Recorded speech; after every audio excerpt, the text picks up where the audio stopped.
नमस्कार दोस्तों, मैं हूं आपका अपना पवन कौशिक और आपका स्वागत है आपके अपने YouTube चैनल कौशिक नाट्य नृत्य अकेडमी पर।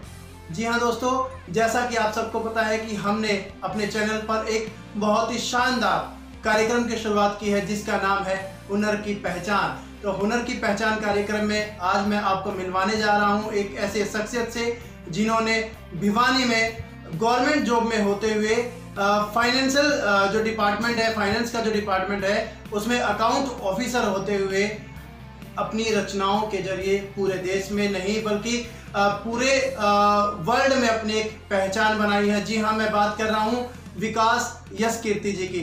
तो विकास जी, आपका स्वागत है हमारे चैनल कौशिक नाट्य नृत्य अकेडमी पर। नमस्कार पवन जी, आपका बहुत बहुत अभिनंदन और स्वागत। सर, आपकी जितनी तारीफ की जाए उतनी ही कम है, क्योंकि आपने छोटी काशी का नाम पूरे अंतर्राष्ट्रीय स्तर पर फैलाया है आपकी रचनाओं के द्वारा, आपकी कविताओं के द्वारा।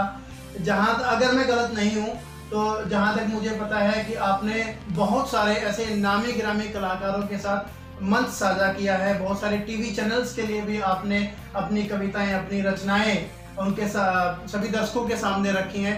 तो सर, सबसे पहली चीज़ मैं आपसे पूछना ये चाहूँगा कि आपकी एजुकेशन कितनी है और आप इस फील्ड में किस तरह से आ पाए? जी, जहाँ तक शिक्षा का सवाल है, मैंने डबल एमए किया हुआ है। मैं एमए हिंदी और एमए हिस्ट्री से पोस्ट ग्रेजुएट हूँ जी। और उसके पश्चात मेरा जॉब का प्रोफाइल ये है कि मैं वित्त अधिकारी होते हुए, और इन शब्दों से खेलना पता नहीं कब मैंने सीख लिया और ये कविताएं मैं अपने शौक के लिए लिखता हूँ और पेट पालने के लिए मेरा प्रोफेशन है, मेरी जॉब।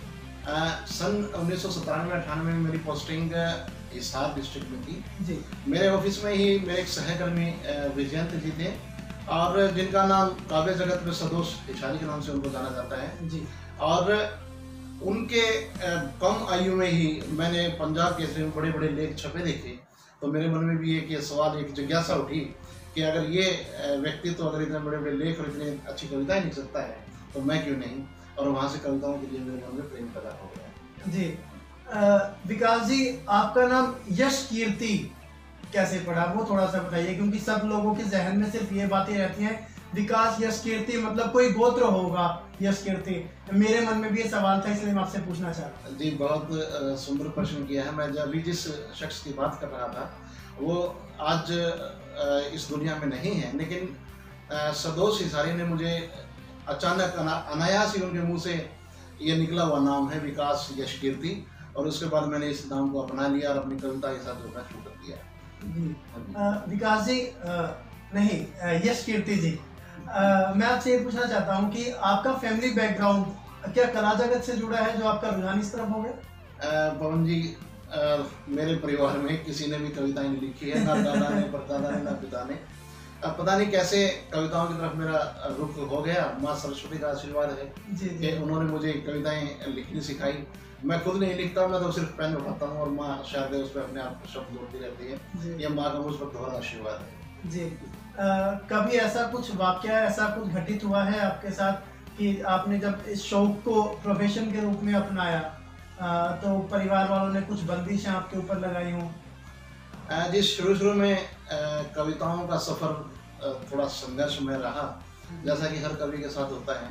और एक जन साधारण की आम धारणा ये बन चुकी है कि कविताएं एक बेकार का काम है, लोग तो अपने समय वेस्ट करते हैं, व्यर्थ करते हैं। लेकिन धीरे धीरे मेरे परिवार ने जब देखा कि मैं टीवी पे भी मेरे कार्यक्रम आ रहे हैं, मैं बड़े बड़े कवि सम्मेलन कर रहा हूँ, तो उसके बाद उन्होंने मुझे धीरे धीरे कवि मानना शुरू कर दिया। और आज ये गर्व और गौरव का विषय है कि सारा परिवार मुझसे जुड़कर मुझे प्रोत्साहन दे रहा है जी। सर, आपने कब से कविताएं लिखनी शुरू की, कौन से साल से आपने कहा? कभी कभार कविताएं लिखने का शौक मैंने 2003-04 से शुरू कर दिया था, लेकिन 2009-10 से मैंने सक्रिय तौर पर कविताएं लिखना शुरू कर दिया। मैं मंचों पर जाना शुरू कर दिया और मैंने अपनी कविताओं का अपने श्रोताओं को, अपने दर्शकों को भरपूर मनोरंजन मेरी कविताओं से मैंने करना शुरू कर दिया।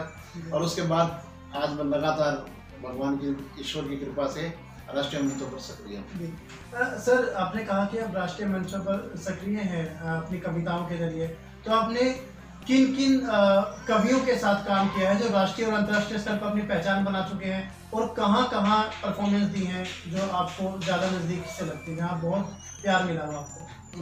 पवन जी, मैंने कविताएं बहुत बड़े बड़े नामी कवि हैं, जैसे आदरणीय डॉक्टर हरिओम पंवार जी हैं, कृष्ण गोपाल विद्यार्थी जी हैं, और डॉक्टर कुमार विश्वास के साथ भी एक दो बार मैंने मंच साझा किए हैं।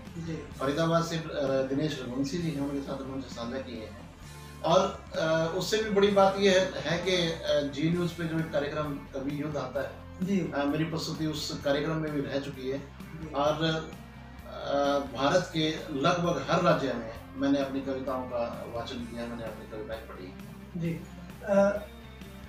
विकास जी, आपके दिल के करीब कौन सी ऐसी रचनाएं हैं जो आपको बहुत ज़्यादा छू लेती हैं? पवन जी, देखिए, कविताएं तो कवि को सारी ही प्यारी होती हैं, लेकिन आपने सवाल ऐसा कर दिया कि मैं अब जैसे किसी पिता से ये पूछ लिया जाए कि आपको कौन सा बच्चा प्यारा है, फिर भी मैं ये बताना चाहूँगा कि मैंने संबंधों पे कविताएं लिखी हैं, माता पिताओं पे लिखी है, बहन पे लिखी है, बेटियों पे लिखी है।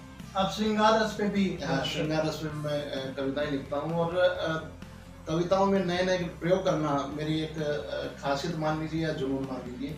मैं हमेशा नए शब्द कविताओं में प्रयोग करता हूँ। एक पुरानी डर्रे पे चलना मेरी कविता मेरे बस से बाहर है, मैं इसलिए मेरी कविताओं में हमेशा नए शब्द प्रयोग करता हूँ। कौन सी ऐसी कविता है जो आपको छूती है? पवन जी, बेटियों पे मैंने कुछ कविताएं लिखी हैं, मैं अगर तो गुनगुना के प्लीज गुनगुनाइए।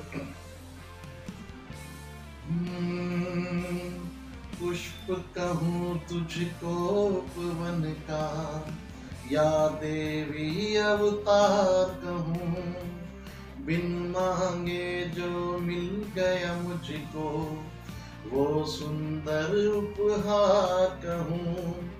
बिटिया तू सूखे जीवन पर, रिमझिम बूंदे सावन की, गीत कहूँ मैं तुझको या फिर गीतों का श्रृंगार कहूँ। तो ये 4 पंक्तियाँ मैंने अपने दर्शकों के सामने रखी है। बहुत खूब। बेटी को समर्पित एक बहुत प्यारी कविता अभी विकास जी ने गुनगुनाई, और सर आपसे उम्मीद यही रहती है कि आप बेटियों के लिए और कुछ लिखते रहें, क्योंकि आपकी कविताओं में एक वो ओज रहता है जो हर कोई सुनना चाहता है, एक ऐसी प्रेरणा, एक ऐसी करुणा, एक श्रृंगार बेटियों के प्रति ऐसा रहता है कि हाँ, बेटियां हैं तो इस अनमोल धरा जिस पर हम आज जी रहे हैं वो बहुत ही काबिल बन गई है। हम जिस धरती पर रह रहे हैं वो धरती स्वर्ग बन गई है। बिल्कुल। मैं अकाउंट्स का आदमी हूँ, इसलिए मैं अपनी कविताओं में भी एक बात हमारे सब सीए जो अकाउंट से जुड़े जो व्यक्ति हैं उनको कहता हूँ कि आप अकाउंट्स की जो बैलेंस शीट आती है उस स्टेटमेंट में एसेट्स में बेटियां लिखना शुरू कर दीजिए। Daughter are assets for every person, मैं तो यही मानता हूँ। और बेटियों की जो कविताएं लिखी हैं, इन कविताओं ने मुझे बहुत दूर दूर तक पहचान दिलाई है। कविता का दूसरा अर्थ पवन जी मैं यही मानता हूँ कि भावनाएं आपकी कविता में है तो आपकी कविता सार्थक है। सिर्फ छंद और बहर के जोड़ तोड़ करके आप अगर कुछ शब्द उतार देते हैं वो एक कविता पूर्ण नहीं हो पाती। एक भाव के साथ प्रस्तुत की गई कविता ये सार्थक कविता है। सर आपने राष्ट्रीय मंचों पर कहाँ अपनी प्रस्तुति दी है? जी मैंने बिहार, उत्तर प्रदेश, झारखंड और हरियाणा, पंजाब, दिल्ली, हिमाचल, राजस्थान, इन राज्यों में अपनी कविताएं प्रस्तुत की हैं, कविताओं की प्रस्तुति दी है। और अभी ये जो कोरोना वायरस का जो आतंक छाया हुआ है इसकी वजह से मेरा एक बाहर इंटरनेशनल टूर दुबई का भी होना था, वो टूर इस वजह से कैंसिल हो चुका। तो ईश्वर की और माँ सरस्वती का आशीर्वाद रहा तो जल्दी हमारे एक अंतर्राष्ट्रीय कवि के रूप में पहचान शायद आगे बन जाए। बिल्कुल सर, बिल्कुल बनेगी, क्योंकि आप उस तरह के कवि हैं, उस तरह के आप राइटर हैं जो हर किसी के मन को, दिल को भा जाते हैं। और स्पेशली बेटियों के ऊपर आप जो लिखते हैं वो वास्तव में काबिल तारीफ है। हमारे चैनल की तरफ से आपको ढेर सारी शुभकामनाएं। और एक सवाल और सर, आपका फ्यूचर में आपके कौन से और ऐसे प्रोजेक्ट आ रहे हैं, कौन सी ऐसी रचनाएं जो आप लिख रहे हैं जो लोगों को पसंद आए? पवन जी मैं कुछ अपने काव्य की जो भूमिकाएं हैं, जो बैकग्राउंड, उसके बारे में आपको बताना चाहता हूँ। मेरी अब तक 2 पुस्तकें प्रकाशित हो चुकी हैं। गीतों से संवाद के एक काव्य संग्रह है, उसके बाद दर्द का दामन एक मेरा गीत संग्रह है, और उससे भी बड़ी बात ये है कि अभी हाल ही में डॉक्टर मंजीत असिस्टेंट प्रोफेसर हैं, उन्होंने मुझ पर एक शोध प्रबंध लिखा है कविताओं पर, और एक गज़लों की बुक मेरी अभी प्रकाशनाधीन है। तो कुल मिला के 4-5 किताबें मेरी इस वर्ष ही आप सबके सामने होंगी। और एक ऑडियो एल्बम यादें तेरी मधुशाला, मेरा काफ़ी दिन से ये प्रोजेक्ट रुका हुआ है, इसका वीडियो का काम बाकी है, और जल्द ही आप लोगों के सामने एक यादें तेरी मधुशाला पूरे रूप के सामने।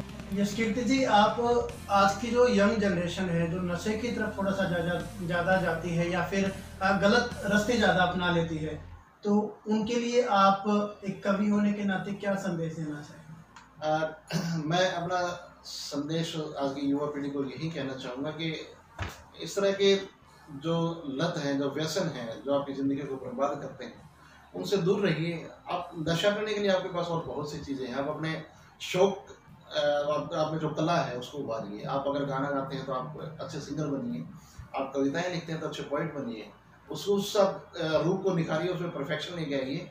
उसके बाद देखना कि एक नशा आपको अपनी शोहरत का, अपने नाम का, जो आपके सर चढ़ के बोलेगा, आपके सारे नशे उसके आगे बहुत फीके लगेंगे, बहुत छोटे लगेंगे। जी यशकीर्ति जी, आपसे आज का एक आखिरी सवाल मेरा ये है कि व्यक्तित्व विकास के लिए विकास यशकीर्ति क्या कहना चाहेंगे?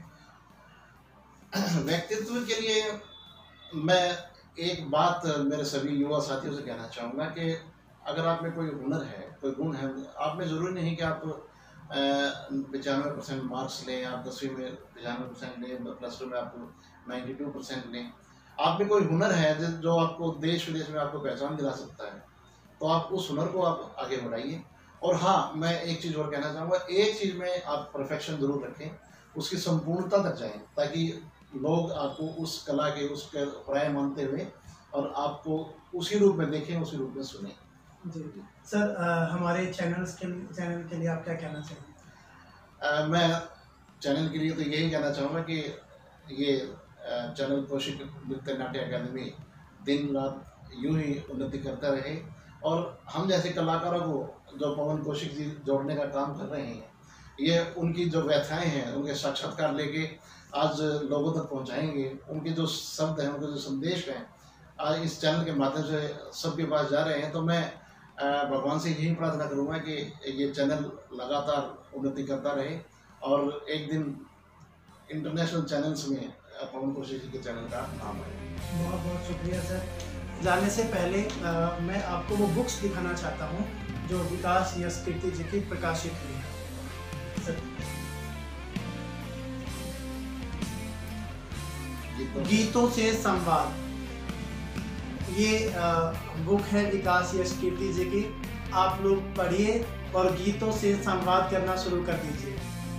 इसके अलावा दर्द का दावानल, बहुत ही अच्छी रचना इनके अंदर है, आप सारे उसको पढ़ सकते हैं। और विकास यशकीर्ति जी के जो मन के ख्वाब हैं वो सारे आप तक पहुंच भी सकते हैं। तो देर मत कीजिएगा, आप सारे के सारे इन बुक्स को लेना शुरू कर दीजिए। लाइब्रेरी में अवेलेबल है जी।